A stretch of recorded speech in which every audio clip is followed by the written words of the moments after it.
સોનુ હજુ સુધી આવી કેમ નહીં?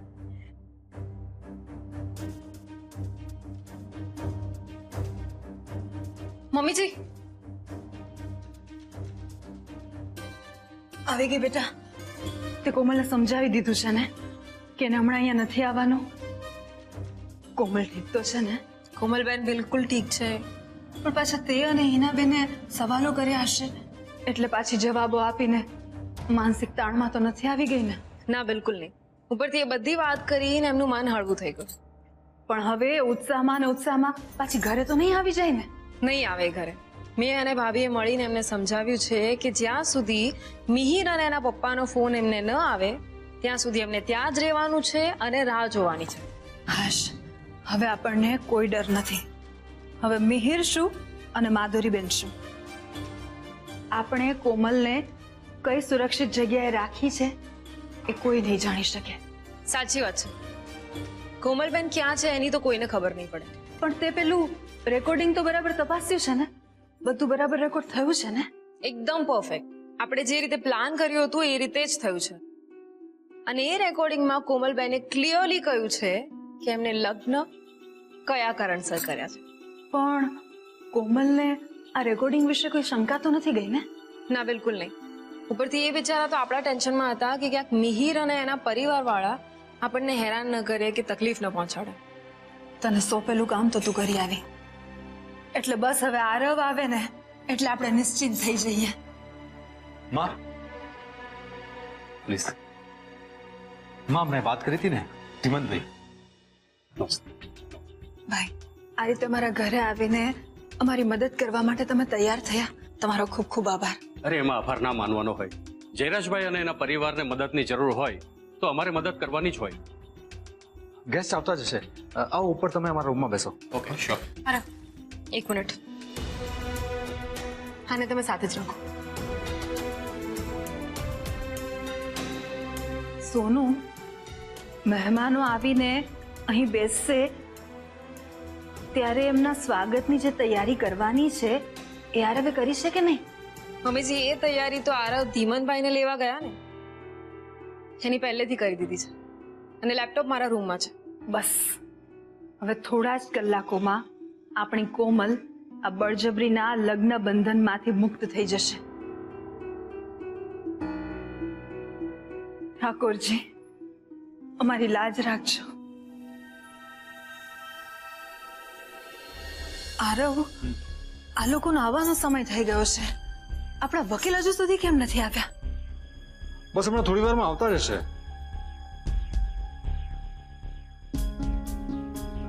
આરવ ભાઈ, આઈ એમ સો સોરી, આવવામાં થોડું લેટ થઈ ગયું. પેપર્સ તો બધા રેડી છે ને?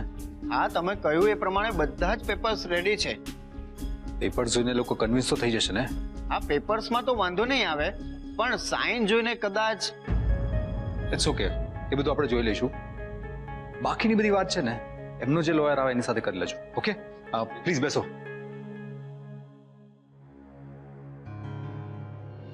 અંદર આવું કે?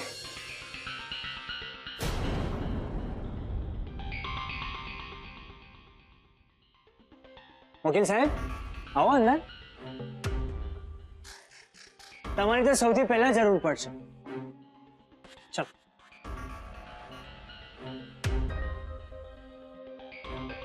બેસો.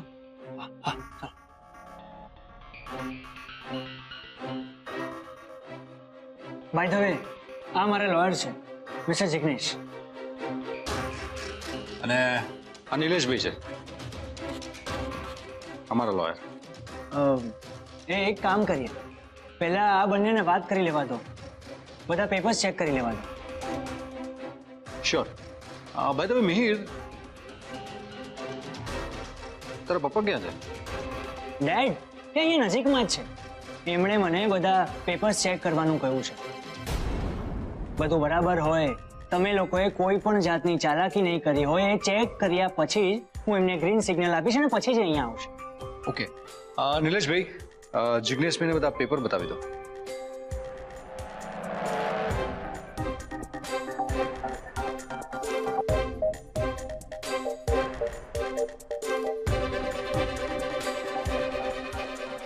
જિગ્નેશભાઈ, બધું બરાબર છે ને? હા, પેપર તો બધા બરાબર છે, પણ પણ શું? આ સાઇન મિસ્ટર જયરાજભાઈ પોતે જ કરી છે એની શું ખાતરી? What do you mean? આ કોન્ટ્રાક્ટ પપ્પાએ જ મોકલાવ્યો છે સાઇન કરીને. પણ એસ પર લો, આ સાઇન જો મારી હાજરીમાં કરાય ને તો આ કોન્ટ્રાક્ટ વેલિડ ગણાશે. ધેટ મીન્સ તમે લોકો અમને મૂરખ બનાવવા માંગો છો, રાઈટ? તમને શું લાગ્યું કે તમે લોકો આમ અમારી સાથે રમત રમશો ને અમે ચલાવી લેશું? જેણે રમત માંડી છે એને પહેલા બોલાવો, બાકી હું તો આ રમત રમવા માટે તૈયાર જ છું.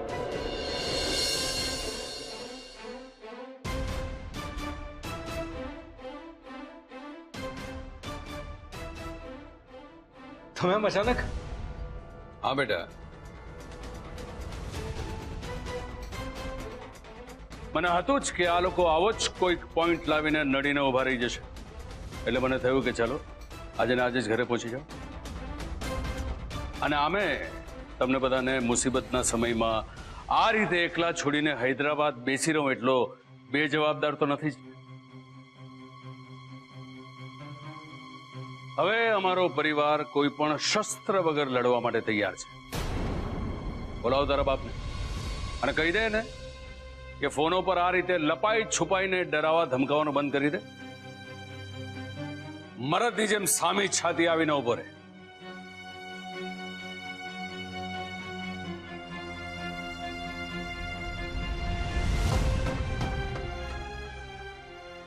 હલો હલો ડેડ, તમે અહીંયા આવી જાઓ. હા.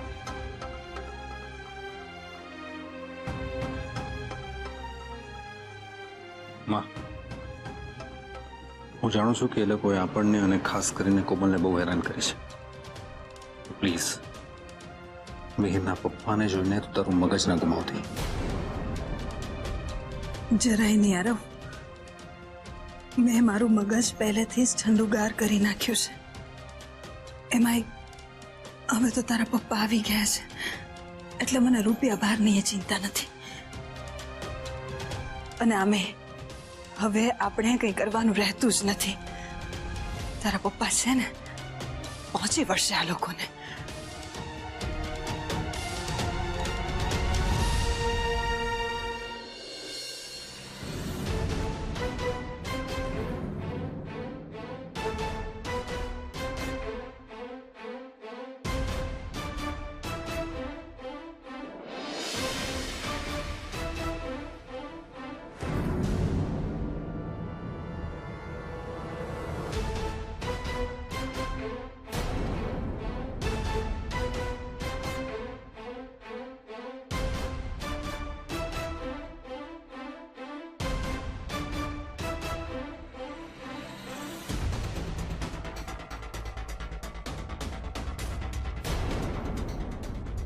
ડેડ, મારા સાસરામાં તમારું સ્વાગત છે.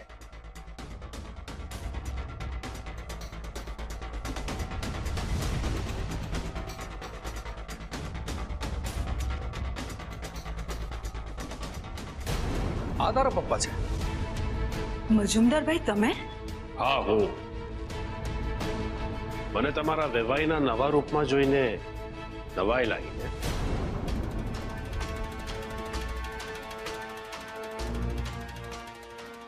આ કઈ રીતે શક્ય છે? નો, ધીસ ઇઝ નોટ પોસિબલ. હું હોઉં ત્યાં બધું જ પોસિબલ છે. અરે ચલો ચલો, લાવો પ્રોપર્ટીના પેપર્સ લાવો એટલે કામ પતે. ચલો. નો, હું નથી માનતો કે મિહિર તારો દીકરો છે. નક્કી આમાં પણ તારી કોઈને કોઈ ચાલ છે. ના પપ્પાજી, આમાં આ માણસની કોઈ જ ચાલ નથી. કોમલબેને જાતે જ મને કહ્યું હતું કે મજુમદાર અંકલ જ મિહિરના પપ્પા છે. પણ તમે તો મારા ભાઈ બન્યા હતા. ભાઈ થઈને બહેનના પરિવારને બરબાદ કરવા માટે નીકળ્યા? મારું નામ મહેન્દ્ર મજુમદાર છે અને હું બદલો લેવા માટે કંઈ પણ કરી શકું છું. કોઈ પણ હદ સુધી જઈ શકું છું. પણ મિહિર તમારો દીકરો કઈ રીતે હોઈ શકે? તમારા દીકરાનું નામ તો મિહિર નથી, એમ જ ને? તમારું અનુમાન સાચું છે. મિહિર મારો દીકરો છે એ વાત સાચી, પણ એનું સાચું નામ મિહિર નથી. આ શું ભવડા માંડ્યા છે? આનું નામ મિહિર નથી તો બીજું શું છે? આ નામ તો મેં હમણાં જ આપ્યું છે. એનું સાચું નામ સુકેશ છે. સુકેશ મજુમદાર.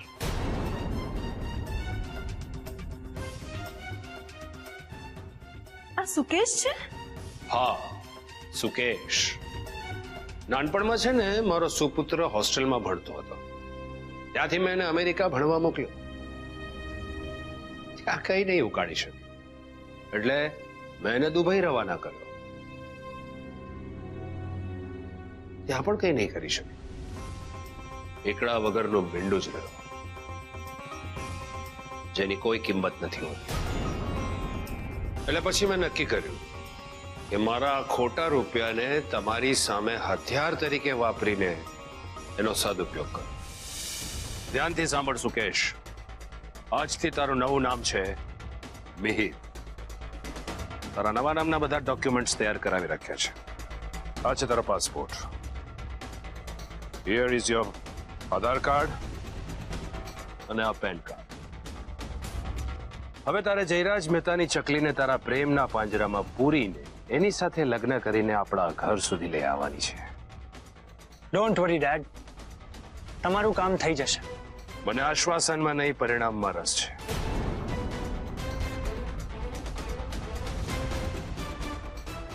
આ તારો છેલ્લો મોકો છે. પણ તે મારી સાથેની દુશ્મનીનો બદલો મારી કોમલ સાથે શું કામ લીધો? આના માટે તે જ મને મજબૂર કર્યો છે જયરાજ. તે મને વેપારી એસોસિએશનમાં હલકો સાબિત કર્યો.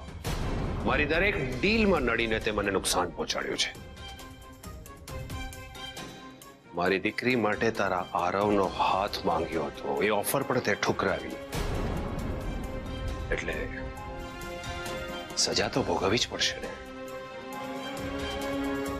અરે પણ તમારી દુશ્મની પપ્પા સાથે છે તો મેં વચ્ચે કોમલને શું કરવા લાવ્યા? કારણ કે અમારી દુશ્મની વચ્ચે તમારા માતૃશ્રી આવ્યા ને, એટલે અમેરિકાનો ઓર્ડર કેન્સલ કરાવીને મેં તને બરબાદ કરવાનો પ્લાન બનાવ્યો હતો. એ પ્લાન તમે ફ્લોપ કર્યો, બટ ઓબ્વિયસલી એટલે મારે બીજો પ્લાન બનાવવો જ પડે ને. પણ ત્યારે તમે બધાની વચ્ચે મારી માફી માંગીને મને તમારી બહેન બનાવી હતી, તમારી ભૂલ સ્વીકારી હતી, અને હવે હા, મેં માફી માંગી હતી. કારણ કે તે દિવસે તમે જે સગાવાલાઓની વચ્ચે મારું અપમાન કર્યું હતું ને, એટલે મારી પાસે માફી માંગવા સિવાય બીજો કોઈ રસ્તો ન હતો. અને તે દિવસથી મેં નક્કી કરી લીધું, તમે જે રમત રમીને મારું અપમાન કર્યું છે ને, એનો બદલો હું વ્યાજ સાથે લઈશ. તે દિવસથી સૂતા, જાગતા, ઉઠતા, બેસતા મારું એક જ ધ્યેય હતું, તને રસ્તા ઉપર લાવવો.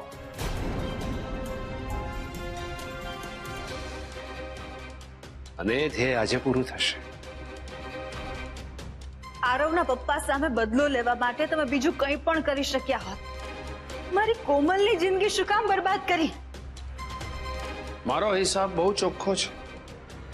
દીકરીની સામે દીકરી. તમે લોકોએ મારી દીકરીને રિજેક્ટ કરીને અમને દુખી કર્યા. એ જ રીતે મેં તમારી દીકરીને સિલેક્ટ કરીને તમને દુખી કર્યા. હિસાબ બરાબર. તમે બદલો લેવા માટે મારી બહેનની જિંદગી સાથે આવી ગેમ રમી. તમને નહીં છોડવું અને તમારા દીકરાને પણ નહીં છોડવું. નહીં આરવ, આપણે કાયદો હાથમાં નથી લેવું. પણ પપ્પા, ના પાડીને મેં એકવાર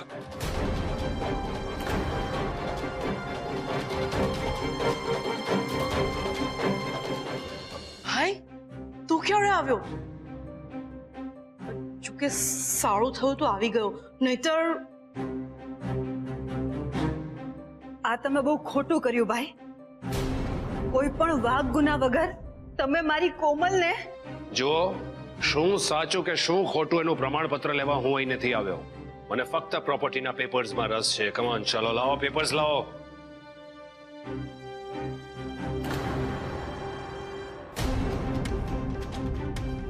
આ પેપર્સ હવે તને નહીં મળે. આ શું મજાક છે? શું કામ નહીં મળે પેપર્સ? તારા દીકરાનું નામ શું છે? શું? ઓહ, પૈસાદાર બનવાની લાઈનમાં તારા કાન પણ ગયા મસમદાર. મેં તને એમ પૂછ્યું કે તારા દીકરાનું નામ શું છે? સુકેશ. પણ આ પેપર્સ પર તો મિહિરનું નામ લખ્યું છે. તો આ પેપર્સ અમે તને શું કામ આપીએ?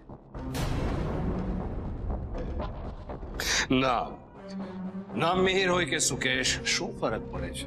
દીકરો તો મારો જ છે ને. ઓ યા એ સુકેશ તારો જ દીકરો છે એ વાત સાચી,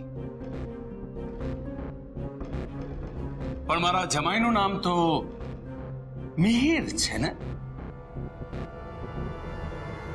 હવે જ્યારે નામ જ ખોટા છે ત્યારે હું મારી આ આખી મિલકત તને કે તારા આ દીકરાને કઈ રીતે આપું? How and Y?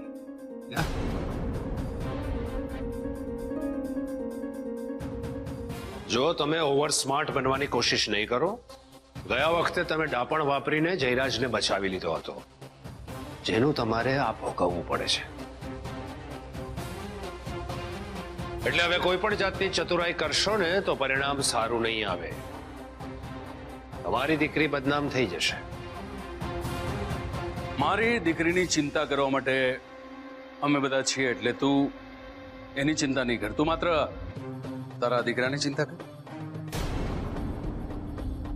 હા, અને આ કાગળિયા તો તમને કોઈ કાળે નહીં મળે. એ, આ તો ચીટિંગ કહેવાય. અચ્છા, તો તે જે અમારી સાથે કર્યું એને શું કહેવાય? એને પણ તો ચીટિંગ જ કહેવાય ને. એક વાત કાન ખોલીને સાંભળી લો. તમારી દીકરીએ મારા દીકરા સાથે લગ્ન કર્યા છે. એ અમારા ખાનદાનની વહુ છે. જ્યારે અમને આ લગ્ન જ માન્ય નથી તો તમારા દીકરાની વહુ કે તમારા ખાનદાનની વહુ હોવાનો તો સવાલ જ ઉભો નથી થતો. યસ, કારણ કે તમે લોકોએ કોમલને બ્લેકમેલ કરી, ધમકાવીને જબરજસ્તી મેરેજ માટે હા પડાવી હતી. એટલે અમારા માટે આ મેરેજની કોઈ વેલ્યુ જ નથી. કોમલે મિહિરના પ્રેમમાં પડીને એની મરજીથી લગ્ન કર્યા છે. અરે, તમે હમણાં જ તો કહ્યું કે તમે પોતે જ મિહિરને કહ્યું હતું કે કોમલબેનને પોતાના પ્રેમમાં પાડે, તો પછી આમાં કોમલબેનની મરજી ક્યાંથી આવી? અને કોઈની દીકરીને એની મરજી વિરુદ્ધ લગ્ન કરાવવા એ પણ ગુનો જ બને છે. અને તમે તો તમારા પોતાના દીકરાની ખોટી ઓળખ ઊભી કરીને કોમલ સાથે મેરેજ કરાવ્યા છે, એટલે એ પણ એક ગુનો જ છે. હા, મેં ગુનો કર્યો છે કે નહીં એ તમે લોકો નક્કી નહીં કરો ને પ્લીઝ. અમે ભલે ના કરીએ, પણ જેના હાથમાં સત્તા છે એ તો કરી જ શકે ને. ધીમનભાઈ, જરા આવજો તો.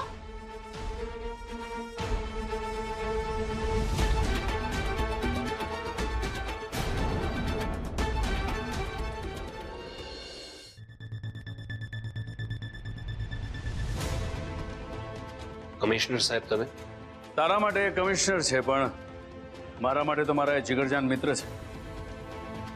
મારી વિનંતીને માન આપીને તે ઊભી કરેલી આટલી મોટી મુસીબતમાં મારી મદદ કરવા માટે આવ્યા છે. નહીં, એટલે કમિશનર સાહેબ માટે મને પણ બહુ માન છે. હું એમનાથી એટલા માટે નથી ડરતો કે લોકો કંઈ જ સાબિત નહીં કરી શકો. હા, અચ્છા, સાબિત તો બધું થઈ ચૂક્યું છે મિસ્ટર મજુમદાર. તમે ક્યારના જે બોલી રહ્યા હતા ને એ બધું જ આ કેમેરામાં આવી ગયું છે.